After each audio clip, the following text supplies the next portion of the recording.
يا ترى مين في دول حجر كريم، الفيروز ولا العقيق؟ والإجابة هتصدمك. وإيه علاقتهم بعلاج الأمراض؟ ولو لقيت حجر كريم إزاي تعرف جودته وبالتالي تسعره صح؟ وأخيرا إيه العلاقة ما بين الحجر الكريم وتاريخ ميلادك؟ بيسموها البيرث ستون. ما تيجي نشوف.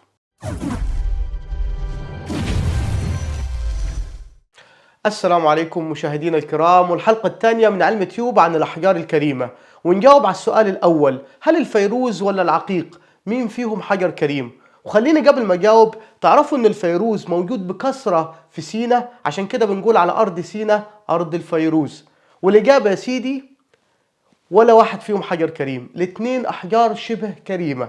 الأحجار الكريمة 5 أنواع بس اللي قلناهم في الحلقة اللي فاتت: الألماس، الياقوت الأحمر والأزرق، الزمرد والأكوا مارين كابريل، والأوبال والتوباز. دول ال5 أنواع من الأحجار الكريمة.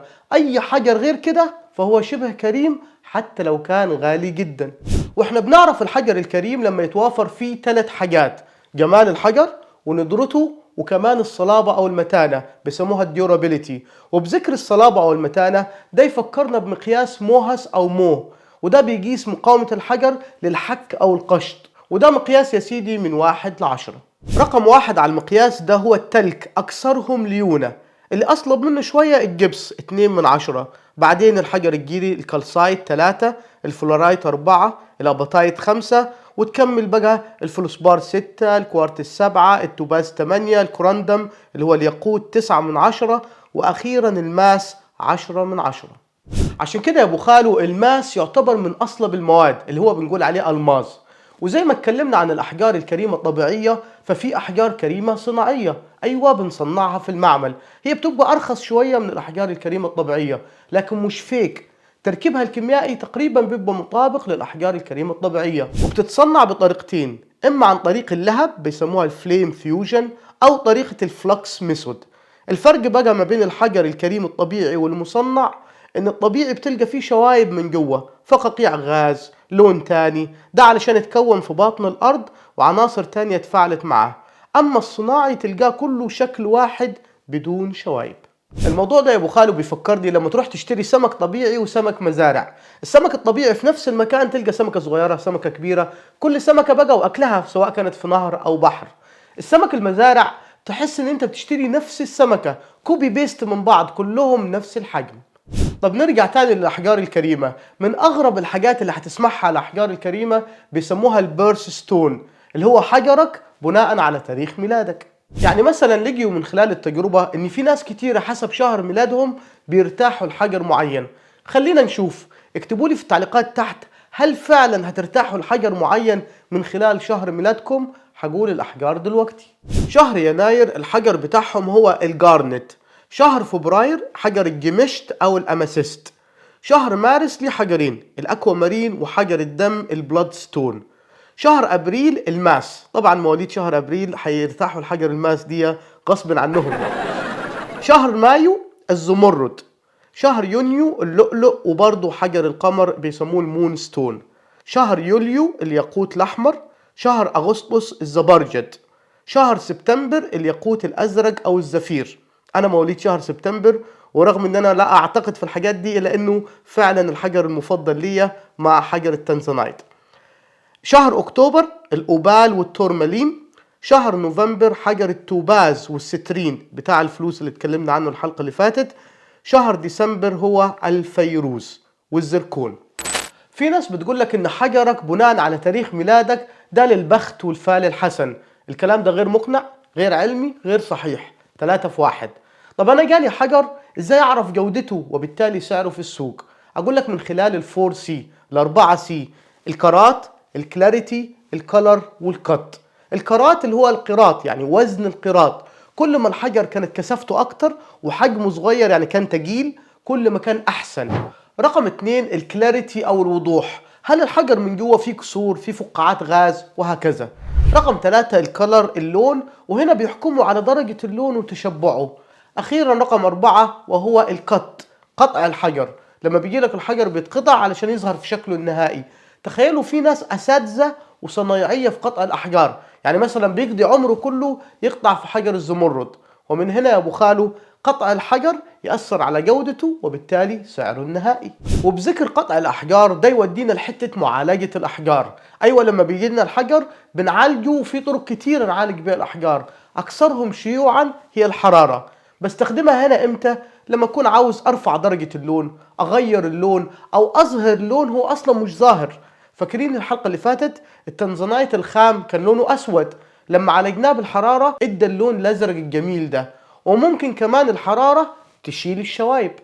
وفي كمان الطريقة الإشعاعية، وهنا بنستخدم ليزر أو إشعاع معين بحيث يظهر لي لون محدد في الحجر. بس هنا برضو لازم ما نستخدمش الحجر على طول، ونسيبه فترة بيسموها الكولينج بيريود علشان ما يبقاش في خطر الإشعاع علينا.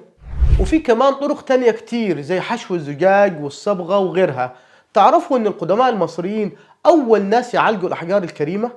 يعني اكتشفوا طريقة بندعك حجر الزمرد بالزيت، ده بيزود من جمال الحجر وقوته. لو فاكرين الاسبوع اللي فات اتكلمنا عن الشاكرات السبعة، الشاكراز، وفي ناس بتربطها بالاحجار الكريمة. يعني زي ما انتم شايفين كده في شجرة القلب، لو انا لبست حجر جنب القلب يحميه وينظمه. طبعا للمرة المليون الكلام ده مش علمي، مفيش اي دليل علمي عليه وانا لا اؤمن بيه. لكن الغريب يا ابو خالو، كنت الاسبوع اللي فات مع تان طالب الدكتوراه الهندي عندنا في جامعة الملكة، وبنتكلم في الموضوع ده مع بعض بما انه الشاكرات السبعة دي طقوس هندوسية. فقال لي على الناس بيسموهم البريثيريان. لما ترجمت الكلام ده معناها المتنفسين. الناس المتنفسين دول بيقول لك ايه؟ بيقول لك ان الاكل والشرب دول حاجه مالهمش لازمه في الحياه. هتقول لي امال عايشين على ايه؟ اقول لك على التنفس. هو كده كل بيتغذى على طاقه الكون. يعني حسب مجله نيويورك بوست بيقول لك ان الناس المتنفسين دول ممكن ما ياكلش في الاسبوع غير 3 شوربه بس، وماشيين على الكلام ده من 2008. انتم متخيلين؟ شيء فعلا غريب. لكن خليني برضو أأكد إن الكلام ده مفيش دليل علمي عليه، ونظام الحياة ده خطر. وأخيرا يا أبو خالو، علم الأحجار الكريمة عندنا في الوطن العربي بعافية شوية. أنا اتفرجت على فيلمين وثائقيين بالإنجليزي، مدة كل واحد فيهم تقريبا 50 دقيقة. الناس بتتكلم بشكل علمي كبير جدا، شكل البلورات، تكوين الأحجار، وإن كل حجر بيحكي قصة حدث حصل من 35 مليون سنة. ده في ايفنت او معرض بيحصل كل سنة في بلد في وسط الصحراء اسمها توسان في امريكا. الناس بتتجمع من كل انحاء العالم، ومعارض ومتاحف عشان تتعلم عن الاحجار الكريمة. ووسط ده كله ما تسمعش اي جدل او هبل استخدامها في العلاج اللي بنسمعه عندنا في الوطن العربي. على الناحية التانية، اول محتوى عربي جيت ادور عليه لما جيت ادور عن الاحجار الكريمة، ظهرت لي واحدة ست الأحجار الكريمة ممكن تسحب الطاقة السلبية منك، الحجر الكريم ممكن تحطه في البيت يجيب لك فلوس، والهبل ده.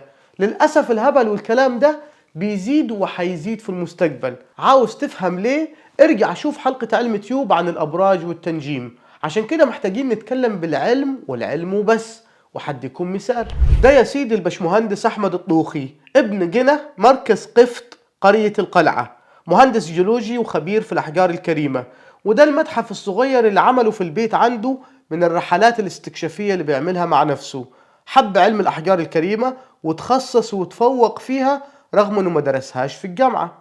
وبكده نكون وصلنا لنهاية السلسلة الصغيرة اللي عملناها من حلقتين عن الأحجار الكريمة. لو حابين نعمل سلسلة أو حلقات عن موضوع معين اكتبوا لي في التعليقات تحت. ونروح دلوقتي لفقرة الشعر العربي. وفقرة الشعر النهاردة مع عنترة بن شداد عن عزة النفس. الناس الشجعان زي عنترة بتعيش الحياة مرة واحدة. النهاردة أبيات الشعر بتحكي قصة حصلت بينه وما بين أمه زبيبة، كانت بتعنفه إن هو مقدام في الحرب، يا ولدي كده هتموت. فهو رد عليها بالأبيات دي. تعال نسمع بيقول إيه. تعنفني زبيبة في الملام على الإقدام في يوم الزحام، تخاف علي أن ألقى حمامي بطعن الرمح أو ضرب الحسام. مقال ليس يقبله كرام ولا يرضى به غير اللئام. يخوض الشيخ في بحر المنايا ويرجع سالما والبحر طامي، ويأتي الموت طفلا في مهود ويلقى حتفه قبل الفطام. فلا ترضى بمنقصة وذل، فلا ترضى بمنقصة وذل، وتقنع بالقليل من الحطام. فعيشك تحت ظل العز يوما ولا تحت المذلة ألف عام. فعيشك تحت ظل العز يوما ولا تحت المذلة ألف عام. ولا تحت المذلة ألف عام. وبكده نكون وصلنا لنهاية حلقتنا من علم تيوب. نشوفكم في حلقة جديدة، ما تنسوش اللايك والشير، والسلام عليكم.